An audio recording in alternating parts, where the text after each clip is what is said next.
Who wants $100? Seriously, the first person to contact me and who agrees to the conditions by which I will give them $100, that is, that they will take that $100 and manage it according to the principles of God's economy that we discussed last time, I will give you $100, but only to one person and only to the first person who contacts me about it. I've done this many times before. I've gotten reports back from people on the results of what I'm calling an investment experiment.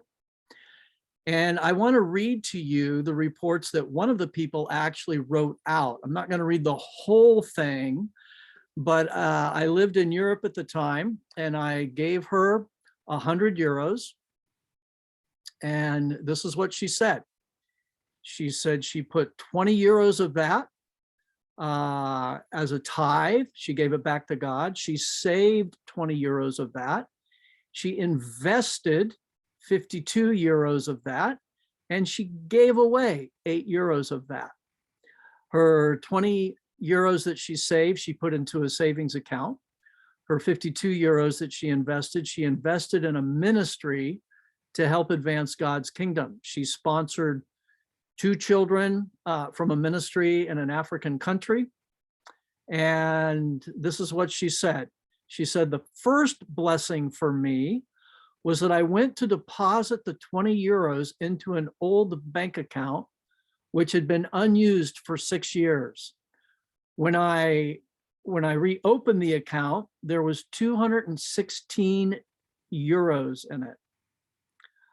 And from this, she said, I again tithed 30 euros of it and provided monthly sponsorship for another child in this ministry in Africa, along with food for an extended family for Christmas, for a total of 118 euros, leaving me with 88 euros still in the bank account. The second blessing, she said, was now these 2 children in this African country have sponsorship. She said, I took this experiment because no one else volunteered to do it, and I felt I met the criteria. I have never been good at saving money, but I am good at spending it and giving it away. I want to be accountable with God's money and also get out of debt. Shortly after taking this experiment, I was offered a trip back to Canada, where I'm from, for free. I was able to visit with my children who are going through a difficult time and my mother, who is 95 years old. I was able to spend quality time with my grandchildren, children, and help my mother. And then she goes on and shares some of the other blessings that she was able to receive and to give during this trip to Canada. And then she closed by saying, this experiment has given me the opportunity to get my own financial situation in perspective. I have contacted a financial advisor to try and pay off debts within the next 2 years, not to spend other than what is necessary and not giving beyond my capabilities. I keep track of everything I spend money on.